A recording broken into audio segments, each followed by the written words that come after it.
18, el primero de Reyes. Capítulo 18, así que abran sus Biblias que tengan allí y podemos seguir avanzando en este tema muy importante y ver la experiencia de Elías, la experiencia que tuvo que enfrentar de aquí en adelante. Tenemos que el reino, ¿cierto? Para hacer un resumen bien cortito, estuvo unificado por unos años con Saúl, David y Salomón, pero después hubo un quiebre en el reino, hubo un quiebre por la maldad de Salomón, hubo un quiebre porque finalmente Salomón dejó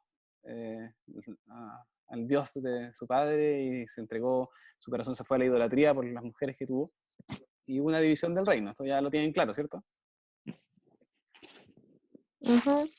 Jeroboam reinó en el norte y se hizo cargo de Israel, y Roboam del sur y de Judá. Fueron el nombre de los terrenos que ellos mantuvieron, que ellos siguieron dirigiendo. Tenemos el mapa que nos recuerda la separación, la división, y los reyes que hubo en Judá, los reinos que estuvieron divididos. Allí entonces tenemos el rey Jeroboam y la cantidad de reyes que siguieron después, que la Biblia no da tanto detalle, sino solamente que hicieron lo malo delante de los ojos de Dios y que entre ellos hubo conspiraciones y se fueron levantando cada uno para quitar el reino. Luego que llegamos hasta Acab. Acab, que sí la Biblia nos dice que fue como el peor de todos los anteriores.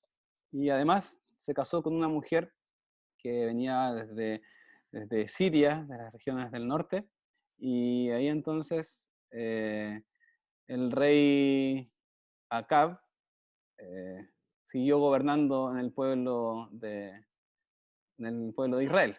¿Mm? Tenemos entonces un gobierno del norte y un gobierno del sur, en el cual vimos algunos profetas que estaban con ellos. Ahías estuvo con el profeta Jeroboam, el cual dio la promesa de que iba a tener todas estas tribus, iba a estar a cargo de las 10 tribus del norte. Y Elías iba a comenzar a trabajar ya con Acab. En tanto, en el sur tenemos a Roboam y el profeta Semeías. Nos vamos a pasar todavía con los reyes que siguen, porque la Biblia nos hace ahora un relato de lo que pasa en el norte. Y aquí comienza la Biblia después a hacer relatos intercalados entre el norte y el sur. Y comienza a mostrar cómo van avanzando los reinos. Vimos la semana pasada varias cosas puntuales. Por ejemplo, que Dios provee lo necesario para la vida, en el punto en el cual alimentó a Elías, que estaba aislado completamente, peor que nosotros, y los cuervos le llevaron alimento, pan y alimento en la mañana y en la tarde. Vimos que Dios hace juicios y Dios hace un juicio necesario por el pecado. ¿Ya? Y eso se ve durante toda la escritura, especialmente en el Antiguo Testamento, y se ve también la profecía que hay con respecto al infierno. ¿Ya? Dios castiga el pecado a través de sus juicios.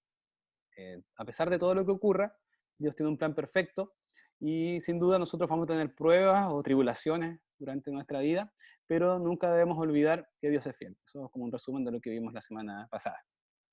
Tengo ahí unos puntos marcados en el mapa. En el mapa acá a la derecha tenemos la zona de Galaad, de donde venía Elías.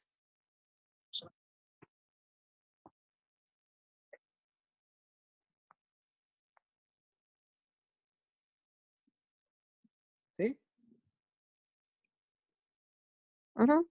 Ya. Entonces acá tenemos a Galaad, en esta zona, y tenemos ahí, de ahí Dios llamó a Elías, de Ramón de Galaad.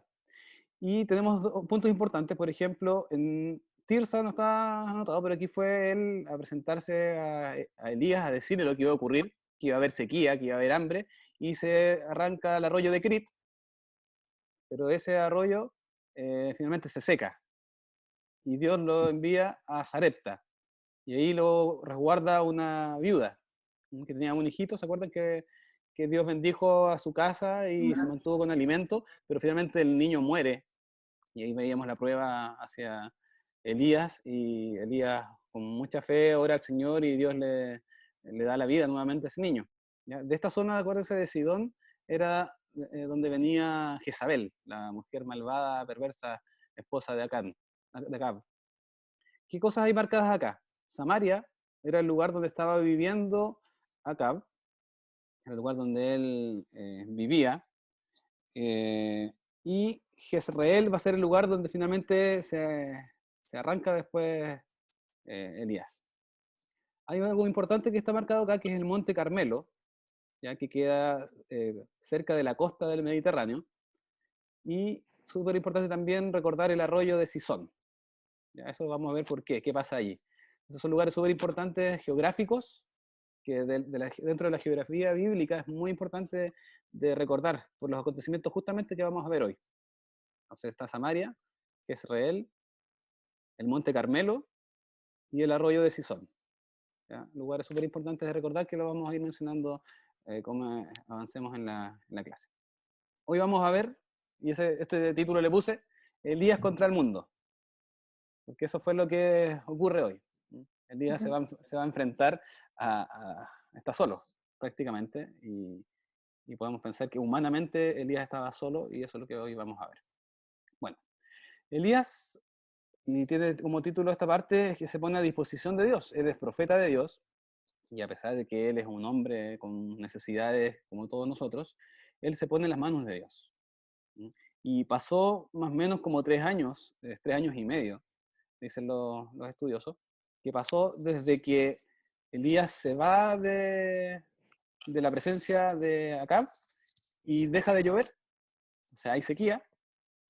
Pasan aproximadamente 3 años y medio. 3 años y medio que pasa del cual hay sequía. Imagínense la tierra, nosotros donde vivimos, que es todo verde, ya si es que hubiese un año sin lluvia en Puerto Montt, todo lo verde que existe ya se iría secando. Los arroyos que hay se secarían. Por ejemplo, acá en la casa nosotros no tendríamos agua. Si hay un año sin lluvia, nosotros no tendríamos agua en toda nuestra población de acá, porque nosotros tenemos agua de vertiente. En verano, algunas veces ha dejado de llover en verano y hemos quedado sin agua, una semana. Imagínense un año sin llover, 2 años, 3 años. Nuestras montañas verdes estarían secas, completamente. No habría pasto. Y estamos hablando de una región que es lluviosa, que tenemos reservas de agua, pero no habría. Y eso mismo ocurrió allá, en Samaria. Pasaron muchos días, dice, fue palabra de Jehová a Elías en el 3er año, diciendo, ve, muéstrate de Acab y yo daré lluvia sobre las de la tierra. Dios mostró un juicio sobre Acab por su pecado, por entregarse a los Baales. Y ahora ya que llegó el momento de aplacar esa ira, de poder recuperar y proteger a la tierra, porque ya estaba muriendo la gente por hambre. Había hambre en Samaria. Al margen, ustedes saben que hay muertes por hambre al día de hoy todavía, ¿cierto? ¿Saben cuánta gente muere? ¿Cuántos niños mueren al día por hambre? ¿Como algún aproximado? ¿Podría decir se la juega con algún número?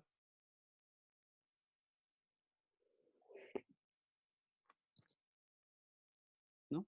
Muchos. Las estadísticas hablan que mueren aproximadamente 8.500 niños al día por hambre. Ese es un número tremendo. Tremendo de muertes por hambre.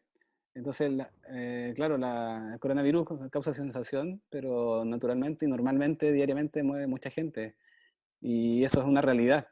No sé, esta terrible situación de hambre también está ocurriendo ahora en Samaria y no tenían qué comer. Recuerden que sin agua no hay vida, sin agua no hay alimentos, sin agua no hay cultivos, sin agua tampoco hay animales que puedan trabajar. Y eso pasaba ya en Samaria, estaba pasando eso, el juicio de Dios. A Elías no lo querían mucho, porque a él se relacionaba a él con el juicio de Dios, del hambre que había en la tierra. Y entonces, ahí entonces nos muestra y se representa la valentía de Elías y la obediencia en ir y ponerse a disposición de Dios y llegar nuevamente a Acab a pesar de que lo odiaban, a pesar de que lo estaban buscando para matar por todos lugares, por eso que se había arrancado y Dios estaba protegiendo a Elías, pero ahora llegaba el momento de presentarse frente a este rey malvado. ¿Mm? ¿Qué pasa? Acab y Abdías se van y por el hambre en Israel, por el hambre que había en Samaria, van a buscar alimento. Van a buscar algún renuevo, algún pasto que pudiese quedar por alguna parte. Y Acab llama a Abdías, que es su mayordomo. Este Abdías tiene características súper importantes, porque a pesar de la idolatría, y esto es algo súper importante de recordar, de recalcar, es que Dios siempre guarda un remanente fiel, siempre guarda a aquellos que son fieles y creen de corazón en el Señor en todas las edades, por todos los periodos de tiempo.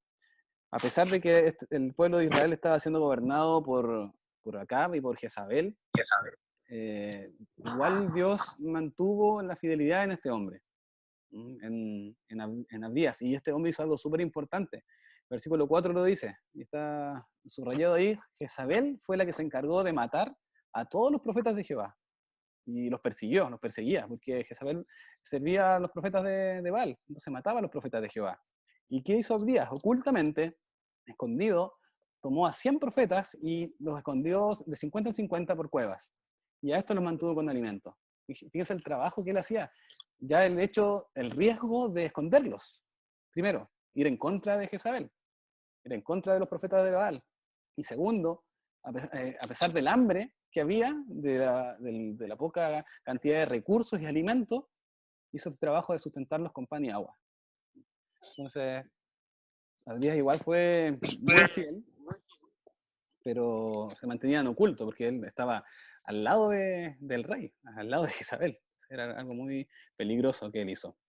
¿Qué hicieron estos dos? Se dividieron, Acab por un lado y Abdías por otro lado, y fueron a revisar en todos los lugares donde habían fuentes de agua, donde habían arroyos, donde había alguna cisterna, y en todos los lugares fueron a ver si es que encontraron algún pasto, alguna hierba, para dar de comer a sus animales, ya a sus bestias. Y habla de caballos y a las asémilas. Asémilas, sale ahí lo que significa, son bestias de carga, o habla de mulas o de asnos. Ellos necesitaban mantener la vida de sus bestias para que pudiesen trabajar. Y entonces así partieron del país, lo recorrieron y avanzaron por todos los lugares. Entonces, Abdías nos da una señal también muy grande, la fidelidad dentro de tiempos terribles. Y cómo también muestra el Señor y lo califica como que era en gran manera temeroso de Jehová. Es algo muy, muy hermoso en el cual se decía de este hombre Abdías. Sí, cada uno se va por su lugar a buscar alimento para los animales. Y aquí aparece Elías. Elías se encuentra con Abdías, no se encuentra directamente con Acab. ¿Se fijan? Se encuentra con Elías y Abdías lo conoce inmediatamente. Elías era un hombre reconocido. Todos sabían que él había llevado el juicio contra la nación de Israel. Y se postra sobre su rostro y lo reconoce. Y aquí pone Elías en aprietos a Abdías. Porque Elías era buscado por todo lugar, por todas partes. Y Elías le dice a Abdías que le diga a su señor, que le diga a Acab, que lo encontró, que se quiere juntar con Elías. ¿Y qué ocurre con Abdías? Que tiene miedo. En el versículo 10 dice: vive Jehová tu Dios, que no ha habido nación ni reino donde mi Señor no haya enviado a buscarte. Y respondiendo a ellos: no está aquí, él ha conjurado reinos y naciones si no te han hallado. Entonces, no lo encuentran por ninguna parte, ha estado escondido durante más de 3 años, y va a llegar Abdías donde acaba y le va a decir: Elías está aquí conmigo. Era como para tomarlo y matarlo, o sea, tú lo estás cuidando, tú lo has resguardado, tú lo has protegido, lo has buscado por toda parte y nunca ha aparecido, y ahora me sales con que estás con Elías. Entonces la reacción que tiene Abdías primero es de temor, es de desconfianza, es de realmente estar en aprietos. Bien complicada su situación, complicada la prueba que lo pone Elías. Y es súper importante porque Elías le da confianza a Abdías. ¿Cuál es el miedo que tiene Abdías? Que una vez que le diga que está Elías, el espíritu se lleve a Elías a otro lugar y lo proteja, como había pasado las otras veces. Eso había pasado ya en una oportunidad al menos. Entonces, Abdías le cuenta su testimonio, le cuenta lo que él ha hecho. ¿Mm? Entonces, nuevamente, pone su inquietud. ¿Ah? ¿Cuál es la consecuencia del mensaje que podía tener? El versículo 14 dice, ahora dices tú, ve y di a mi amo, aquí está Elías, para que él me mate. Ese era el miedo. ¿Ah? El miedo que tenía Abdías era que pudiese ser muerto por, por su señor, ¿ah? Por el rey. Y hoy en día, esta palabra, muerte, está por todo lugar, acechando por todos los países, alrededor de todo el mundo, y se ha puesto muy, muy en el tapete. La gente tiene mucho miedo a la muerte. Es uno de los principales miedos que tienen las personas, porque hay inseguridad, porque hay desconocimiento, porque hay incertidumbre, no se sabe lo que puede ocurrir, no saben lo que pasa después de la muerte, no saben lo que puede pasar con sus cuerpos, con su vida. Y este mismo miedo tenía Abdías. Yo espero que cada uno de ustedes, de nosotros, tengamos la seguridad de qué pasa con nuestras vidas después de la muerte. Que podamos tener la seguridad y la certeza de lo que ocurre con nosotros después de la muerte. Que nuestras vidas sean tan cercanas a Dios, que tengamos la confianza en que después de esta muerte realmente somos libres para vida eterna, gozarnos con Dios. Y que esta vida finalmente es un paso, una preparación para la gloria que ha de venir después de esta vida. La muerte es la puerta hacia la vida eterna. Entonces, Abdías tenía este miedo, ¿no? Tenía este miedo por inseguridad. Él ya llevaba muchos años al lado de Acab y había visto cómo obraba Acab, había visto cómo era Jezabel. Sabían que no lo iban a pensar dos veces y que lo podían matar, a pesar de que era su mayordomo cercano. Estaba en riesgo su vida. Pero muchas veces nosotros podemos también tener inseguridades, podemos tener inquietud, podemos tener muchas dificultades en nuestra vida que nos hacen temer, ¿no? Que nos hacen temer. Quizá hoy en día tenemos miedo, ¿no? Quizás tenemos temor hasta de salir a la calle, ¿no? Tenemos temor hasta de saludar a alguien, darle la mano, abrazar, no podemos hacerlo. Quizás la Nicole está separada del Emilio para no contagiarse. Podemos tener, No. podemos tener muchos temores, muchos miedos. Pero ¿quién o qué es lo que quita ese miedo? Y es lo que justamente hizo Elías. ¿Cuál fue la respuesta de Elías? ¿Cómo ¿Cómo? quitó el miedo? ¿Cómo quitó ese temor Elías a Abdías? El versículo 15 nos muestra qué es lo que demuestra, qué es lo que pone al frente Elías para dar la confianza, la seguridad, la tranquilidad. Y es finalmente lo que a nosotros también hoy día nos ayuda. Elías le dice a Abdías, vive Jehová de los ejércitos. Ese es como un saludo que se da a los reyes, ¿eh? Viva el rey. Pero también es un testimonio de que Jehová de los ejércitos, primero que es un Jehová poderoso, no es un diosito, no es un abuelito, es Jehová de los ejércitos, es aquel que gobierna en los ejércitos, es un Dios potente, poderoso, de armas, es un Dios que tiene, que ante él nadie puede quedar en pie, y este Jehová de los ejércitos vive. ¿Qué pasaba? Todo ese tiempo parecía que Jehová de los ejércitos no existía. Primero que era un Dios sin poder, y también que no estaba vivo. Recuerden que en Israel solamente estaban los profetas de Baal y otros profetas de los bosques. Aparentemente Jehová no existía, menos un Jehová todopoderoso que era Jehová reconocido como de guerra, como de ejército. Entonces lo primero que hace Elías es tener y dar la respuesta o la claridad o la realidad de que él estaba frente a un Dios vivo, un Dios vivo. Como decía, parecía que no existía Dios en ese tiempo. 3 años y medio sin ninguna declaración del Dios de Israel. Pero parte diciendo entonces, vive Jehová de los ejércitos, delante del cual estoy, que hoy me mostraré a él. O sea, él compromete no su palabra, sino la palabra de Dios.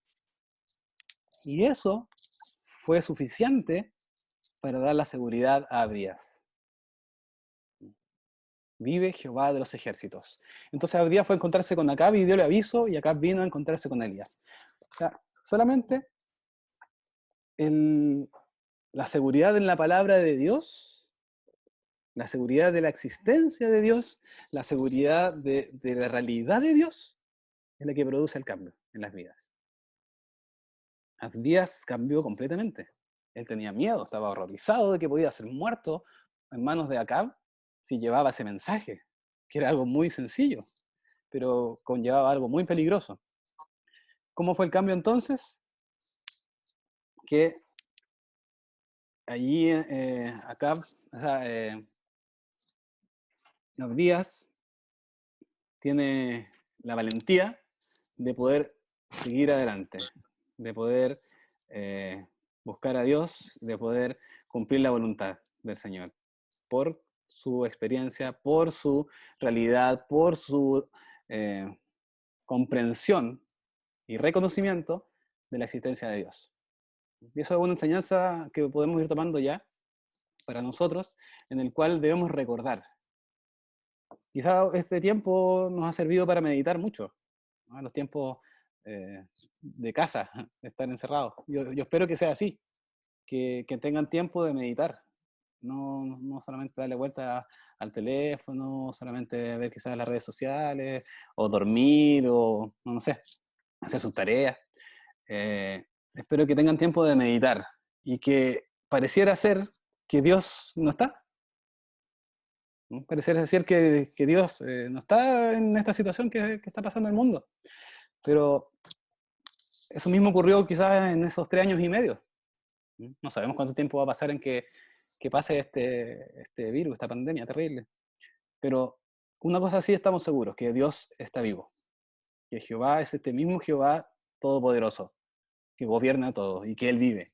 Y eso nos debe hacer también tener seguridad. Y debemos tener seguridad en Dios. Debemos mantenernos seguros en Dios, porque Él existe, porque Él es vivo, porque Él es verdadero, Él es real. Y eso nos debe ayudar a nosotros también a tener fuerzas para cumplir el propósito que Dios nos ha trazado en esta vida. Cumplir el propósito que Dios nos ha trazado de ser hijos fieles a Él, de ser hijos que le amemos de todo corazón, de que seamos hijos que le busquemos y que cumplamos el propósito que Él nos trae. Abdías tenía ahora un propósito específico y lo cumplió. Es algo muy sencillo de verse, pero era algo realmente difícil y terrible.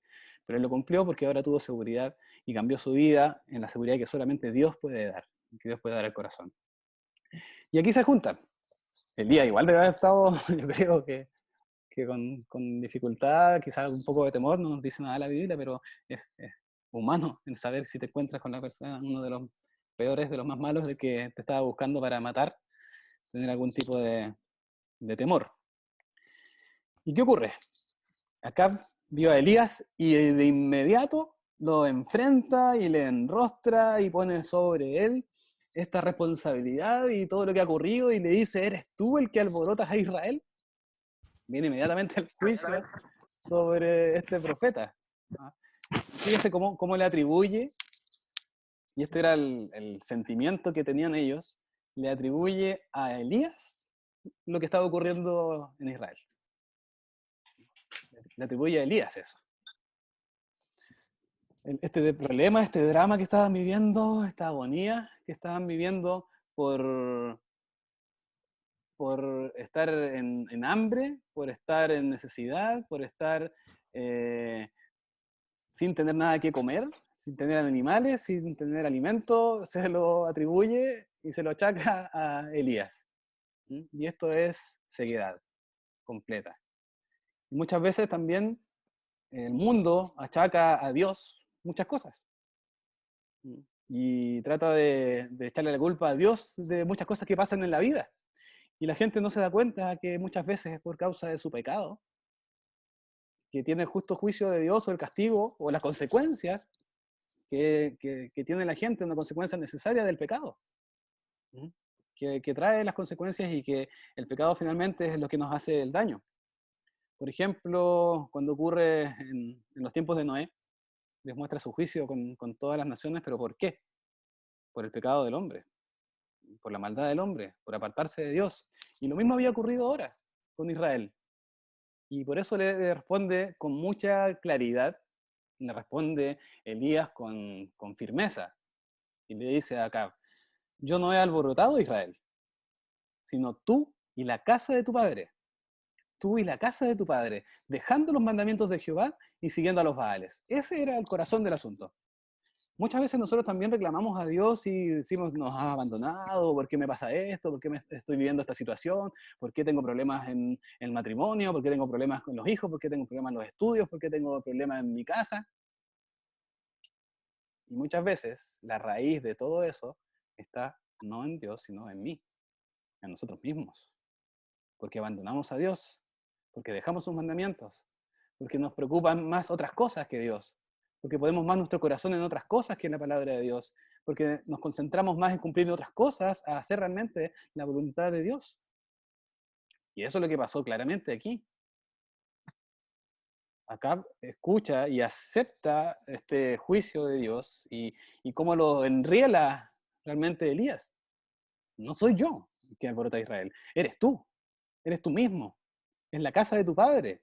Han sido todos ustedes reyes impíos, impuros, idólatras, que dejaron a Dios para buscar a otros dioses. Y ahora me vienes con esto. Y aquí Elías le hace un desafío a Acab. Y miren el poder y la autoridad de Elías y cómo Acab igual se pone a su disposición. Ahora Acab no era muy firme en lo que él decía, porque era guiado y dirigido por Jezabel como quería, su esposa. ¿Mm? Le dice, envía pues ahora y júntame a todo Israel en el monte de Carmelo, y los 450 profetas de Baal, y los 400 profetas de los bosques, que comen de la mesa de Jezabel. A ellos tenían de asegurado, todo el mundo pasaba hambre, pero ellos estaban asegurados con comida. ¿Ah? Todos estos profetas falsos. ¿Ah? Y todo Israel, o sea, hay un grupo gigante de gente que va a ir a reunirse, que mueve a todo el país para esto. Y Acab accede al desafío y envía a los hijos de Israel y junta a todos esos profetas en el monte de Carmelo. O sea, algo súper importante aquí. Elías confronta a Acab con su pecado, con el mensaje de Dios, con la autoridad de Dios, con la fidelidad de Dios, con la valentía que solamente Dios da. Y aquí va a venir un acto de demostración súper importante acerca de lo que es ser un profeta de Dios, una demostración de lo que es el poder de Dios, porque debe avalar que está con Dios, necesita avalar que Dios vive, que Dios es un Dios vivo, y que estos profetas son falsos. Entonces se iba a enfrentar Elías contra 850 profetas. ¿Cómo estarían ahí? Enfrentarse a 800 personas que están en contra tuyo, ¿cómo te Qué sentirías? miedo. Que estarían en contra no solamente de ti, sino de tu Dios.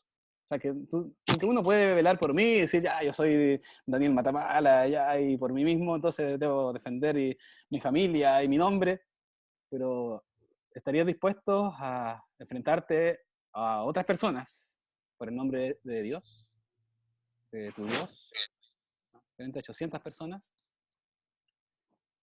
Entonces, mediten esto un ratito, porque se va a acabar los 40 minutos primeros y vamos a cortar la grabación, vamos a cortar la clase para, para restablecerlo, ¿ya?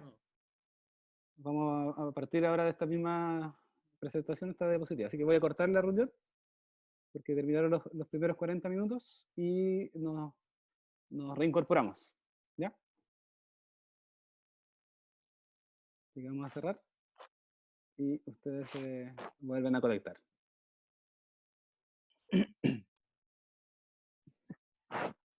Ya, mantenemos entonces y seguimos.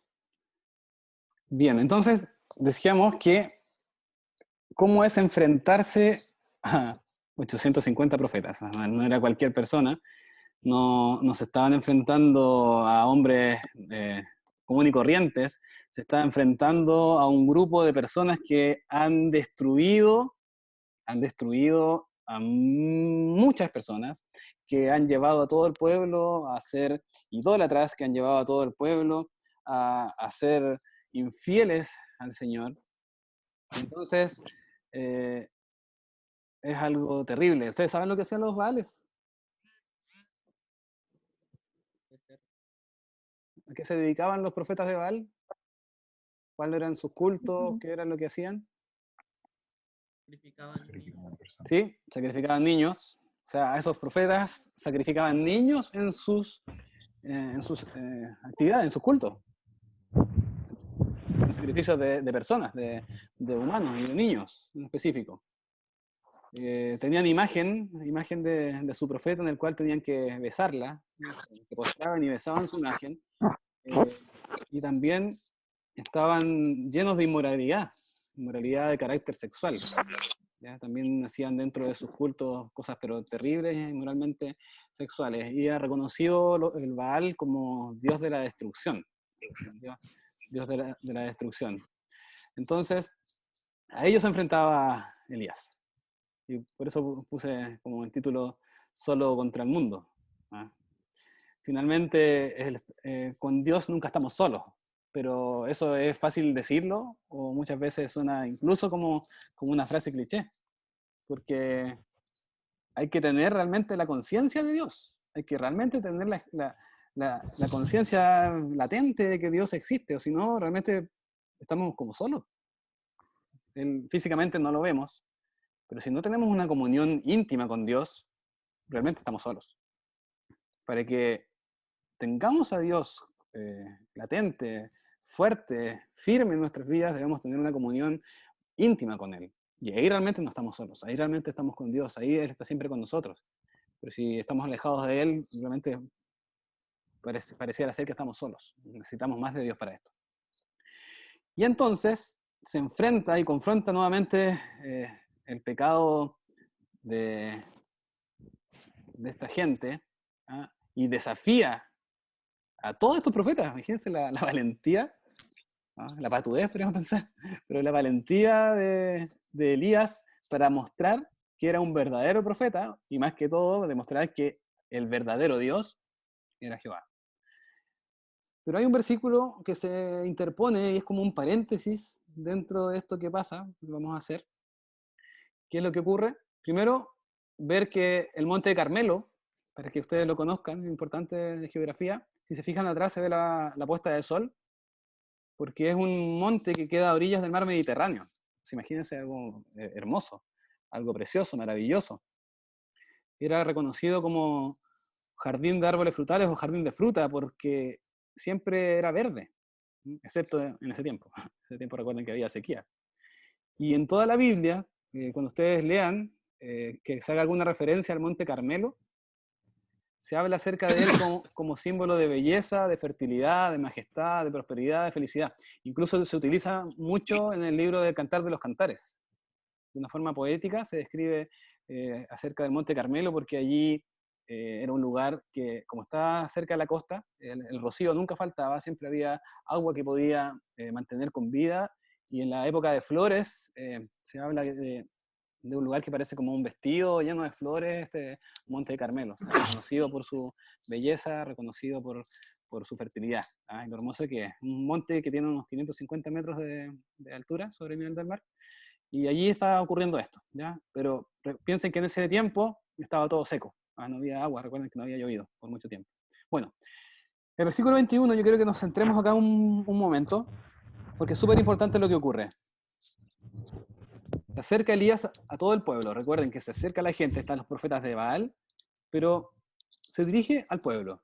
Y aquí viene uno del propósito que tenía Elías, que Dios le había enviado, para enfrentar al pueblo, para mostrar al pueblo su pecado, para mostrar al pueblo la maldad en la cual había caído y dónde debía ir, dónde debía cambiar su vida.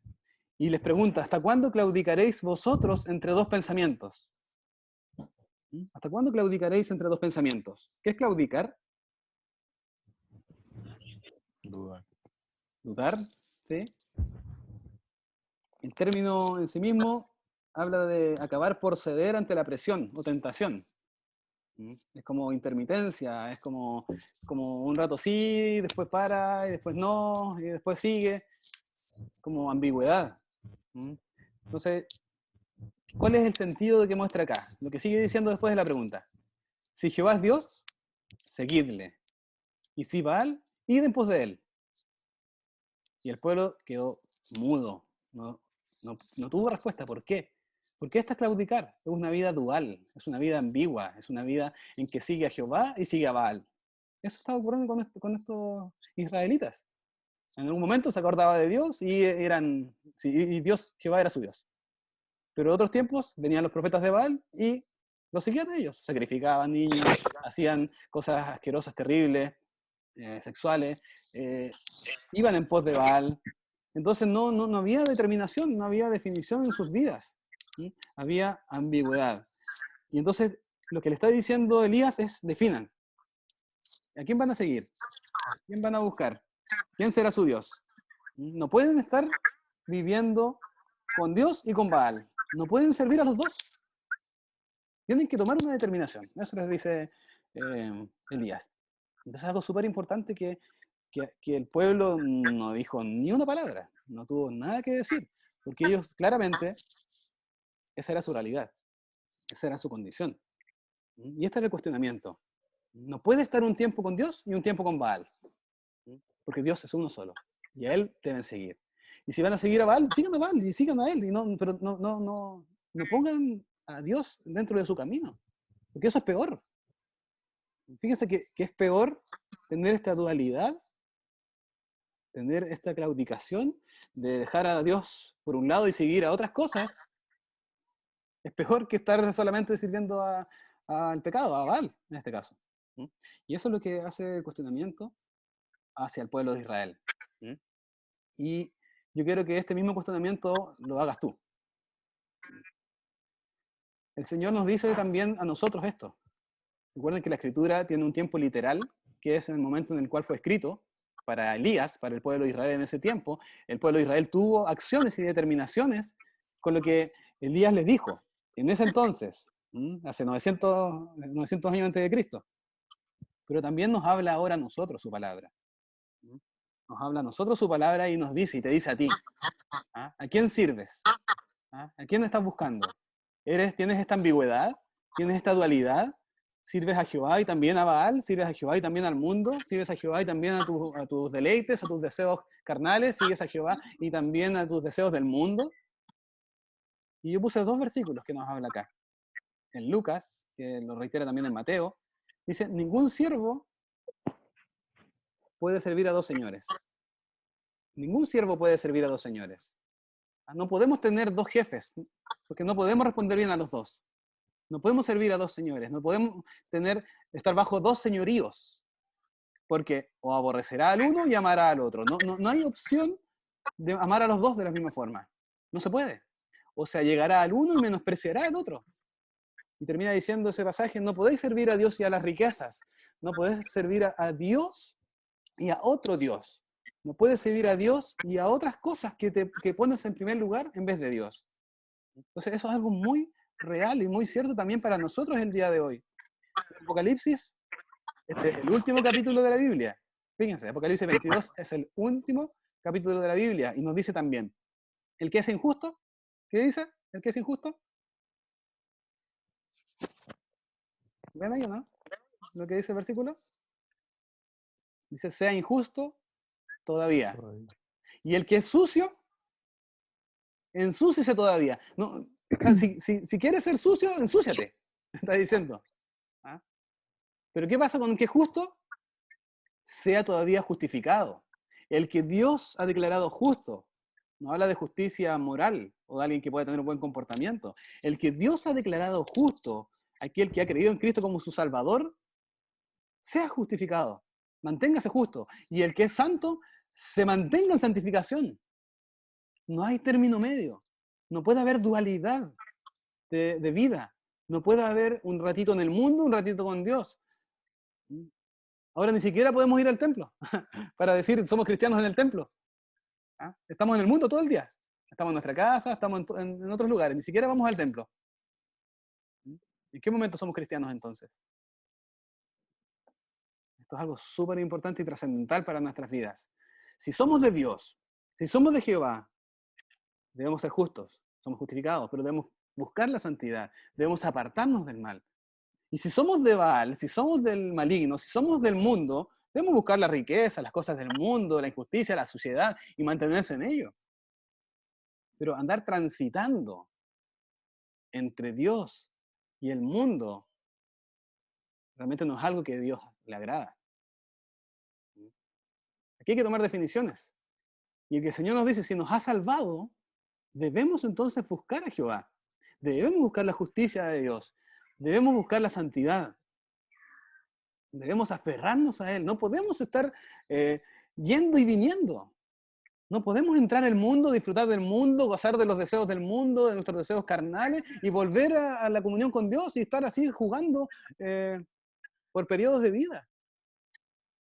¿Cuál es la reacción de Dios frente a esto? ¿Qué provoca en Dios esta dualidad de vida? ¿Mm? Miren lo que dice Eclesiastés 11:9. Este es un pasaje que algunas veces lo he citado porque habla directamente a los jóvenes. Dice, alégrate mancebo en tu mocedad y tome placer tu corazón en los días de tu juventud. Y anda en los caminos de tu corazón y en la vista de tus ojos. Si es que llegar hasta ahí el versículo sería espectacular para la juventud. Vive el día a día. Haz lo que quieras. Eso está diciendo. Haz lo que quieras. Pero,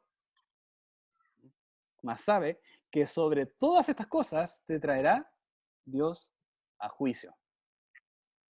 Todo lo que hagamos, todo lo que vivamos, va a estar delante del juicio de Dios, en la presencia de Dios. Eso es lo primero. Entonces, hay un juicio de parte de Dios frente a esta dualidad de vida. Segundo, ¿qué provoca en Dios esta dualidad? Apocalipsis 3:15 dice, hablándole a la iglesia de la Odisea, yo conozco tus obras, que ni eres frío ni caliente. No eres ni de Dios ni de Baal. No eres ni de Dios ni del mundo. Ojalá fuese frío o caliente. Ojalá te definieras por una persona a quien adorar. Más porque eres tibio y no frío ni caliente, te vomitaré de mi boca, dice el Señor. Y esto me parece que también lo he mencionado.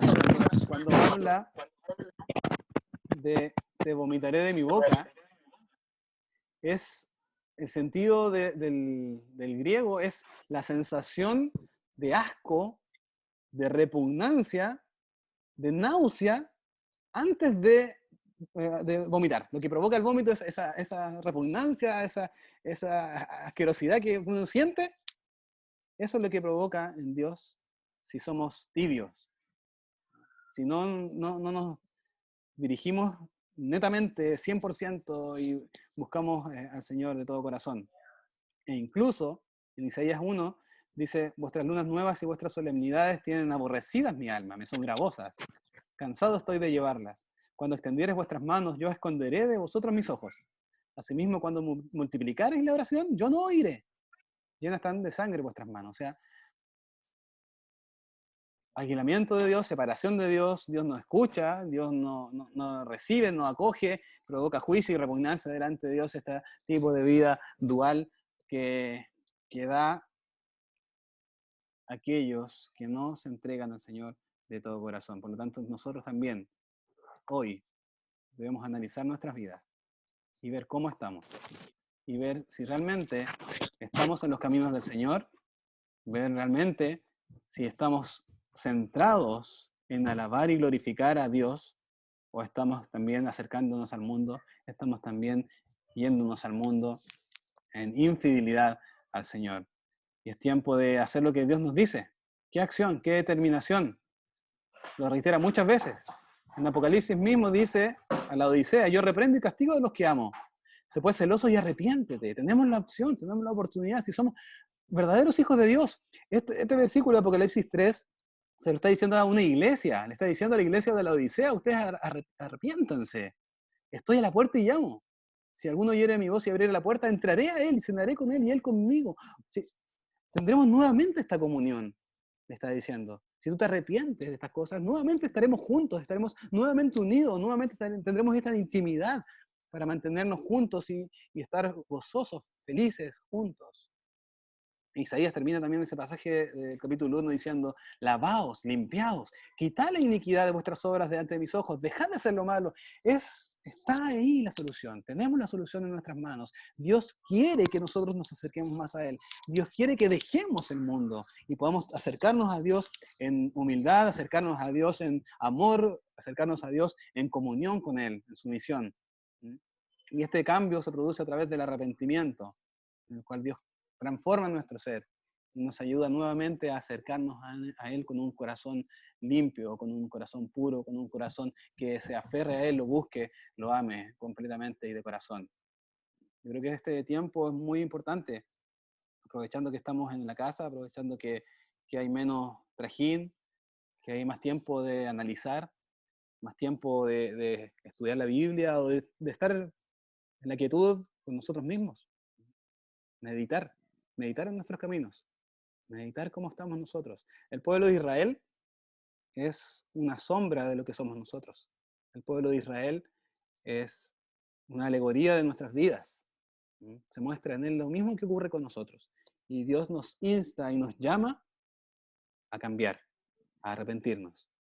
No para salvación, porque si hemos sido salvados, ya somos hijos de Dios, pero sin duda alguna debemos avanzar en nuestra vida espiritual, avanzar en la santidad. Y esa es la determinación que debemos tener, dejar el mundo, dejar las cosas del mundo, las cosas que no agradan a Dios. Y eso fue lo que ocurrió. Elías, volviendo a nuestro pasaje, en el versículo 22, les dice al pueblo, solo yo he quedado profeta de Jehová. Estaba solo. Más de los profetas de Baal hay 450 hombres. Y no solamente de Baal, sino que estaban los otros 400 profetas que estaban en los bosques. Y aquí se enfrenta entonces, no es Elías que se está enfrentando a esos 850 hombres, es Jehová, su Dios, que se enfrenta a este Dios falso. Es Jehová Dios que se enfrenta a este Baal. Y este enfrentamiento requirió de valor, de coraje, de fe, para poder vencer, para poder avanzar, para poder vencer el mal y vencer a estos terribles dificultades que se enfrentaba. ¿Qué hace? ¿Qué hace Elías? Y este pasaje es conocido. Pueden después revisarlo en detalle para no ver tanto detalle, pero finalmente hace el desafío de buscar bueyes, de escoger uno para cada uno de los profetas, lo van a cortar en pedazos y lo ponen sobre leña, sin fuego. Cada uno tenía un buey. Y la idea era que ellos tenían que invocar a sus dioses y hacer que Dios respondiera con fuego desde el cielo. Y decía, el que Dios respondiera por fuego, ese sea Dios. Y todo el pueblo respondió diciendo, bien dicho. Y así ocurrió. Elías confía en su Dios, un Dios real, un Dios verdadero, y desafía a todos estos profetas. ¿Y qué ocurre? Comienzan ellos a danzar, comienzan a hacer sus adoraciones, comienzan ellos a gritar para que su Dios envíe fuego. Comienzan los profetas de Baal. Y lo preparan entonces y empiezan a gritar, dicen desde la mañana hasta el mediodía. Mediodía, danzando, gritando, diciendo, Baal, respóndenos. ¿Pero había respuesta? No había respuesta. Si los Baales eran un dios falso. No había voz que respondiese. Y ellos saltaban alrededor del altar. Incluso Elías ahí se pone a burlar de ellos. Y les dice, gritad en alta voz, ¿qué Dios es? Quizás está conversando, o tiene algún empeño, va de camino, acaso duerme y despertará. Y estos entonces con mayor fuerza gritaban, incluso se hacían heridas en su cuerpo para poder hacer sus sacrificios hasta que la sangre, dice, chorreaba sobre ellos. Y pasó el mediodía y nada, no había nada. Ni una voz, ni una pizca de calor, nada. ¿Y qué hace entonces?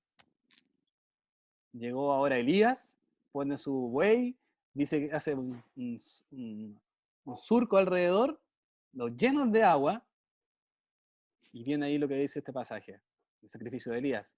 Como llegó la hora de ofrecerse el holocausto, llegó el profeta Elías y dijo, Jehová Dios de Abraham, de Isaac y de Israel, sea hoy manifiesto que tú eres Dios en Israel, y que yo soy tu siervo, y que por mandato tuyo he hecho todas las cosas. Respóndeme, Jehová, respóndeme, para que conozca a este pueblo que tú, oh Jehová, eres el Dios, y que tú volviste atrás el corazón de ellos. Entonces, este es un testimonio. Y cuando él ora, miren, en frente de todos ellos, dice la Biblia en el versículo 38, que cayó fuego de Jehová, el cual consumió la leña, las piedras, el polvo y aún las aguas que estaban en la reguera alrededor de este altar. El testimonio de la supremacía del poder de Dios. Dios es real. Dios existe. Dios es el único Dios verdadero. Y es el Dios que Elías adoraba. Y es el Dios que hizo juicio en ese tiempo. Y es el Dios que aún hoy día está con nosotros. Es el mismo Dios todopoderoso. ¿Y cuál fue la respuesta al poder de Dios? ¿Cuál fue la respuesta de estas personas al poder de Dios? Viéndolo todo el pueblo, cayeron sobre sus rostros y dijeron, Jehová es el Dios. Jehová es el Dios. Y eso es lo que nosotros también debemos reconocer. Este es nuestro Dios. Jehová es el Dios. Jehová es nuestro Dios. No hay otro. Y Él está con nosotros. Humillación, arrepentimiento, admiración de ver que Dios es poderoso y que Dios es nuestro Dios. Y también junto con esto siempre viene el juicio de Dios. Dijo Elías, prended a los profetas de Baal, que no escape ninguno. Y ellos lo prendieron y llevó a los Elías al arroyo de Sisón y allí los degolló. El juicio de Dios. La respuesta de Dios frente al pecado es el juicio. Es el castigo, no hay otra opción. Pero a aquellos que obedezcamos la voz de Dios y nos pongamos bajo sus mandamientos, vamos a tener la bendición de Dios. Y así entonces vino nuevamente la lluvia. Nuevamente la lluvia llegó a la tierra. Nuevamente la lluvia llegó y dio fruto. Y vino una nube muy lejos, como en tamaño de la palma de la mano de un hombre, y ahí entonces Elías le dice a Acab, anda, vuelve a tu casa, porque viene la lluvia. Y entonces Acab va a Jezreel, y dice en el último versículo que la mano de Jehová fue sobre Elías, él ciñe sus lomos y va corriendo delante de Acab hasta llegar a Jezreel. Y entonces aquí se ve cómo Dios bendice. Luego de la humillación, luego del arrepentimiento, luego de la comunión con Dios, de entregarse a Dios, viene la bendición.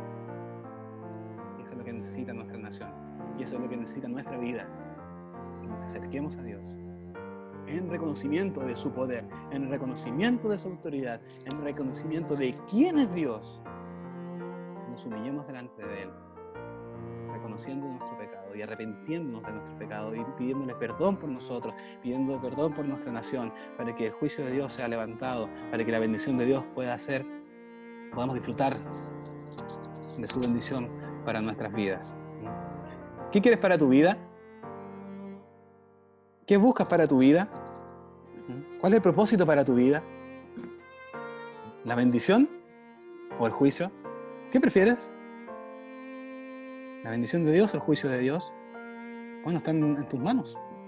Dios nos da la opción. Pero para ello debemos, si queremos bendición, si queremos disfrutar de Dios, debemos ser fieles a Él, reconociendo su autoridad, reconociendo su poder. Debemos ser fieles testigos del Señor, de lo que Él nos manda a hacer, de lo que Él nos envía a predicar a esta tierra, a predicar el Evangelio de salvación. Debemos también ser íntegros, no duales, no andar caminando en dos caminos, no andar en un tiempo en el mundo y un tiempo con Dios. Debemos buscar a Dios de todo corazón. Y para ello entonces debe haber arrepentimiento en nuestra vida, para que logremos realmente buscar al Señor, para que logremos realmente volver a la comunión con Dios y gozar de sus bendiciones, gozar de su compañía, gozar de su cuidado, gozar de su amor. ¿Qué quieres para tu vida? Y esto es lo que puedes analizar. Puedes analizar y puedes ver que sin Dios realmente nada bueno tenemos. Este mundo nos puede ofrecer muchas cosas, sin duda, pero todo es pasajero y todo lo que nos ofrece este mundo realmente no nos va a dar gozo, no nos va a dar felicidad, al contrario. Lo que este mundo nos puede ofrecer simplemente nos va a alejar de Dios. Nos va a alejar de Dios y nos va a hacer perder las bendiciones de Dios, nos va a hacer caer en nuestro pecado, en el castigo, en las consecuencias que podemos tener si nos apartamos del Señor.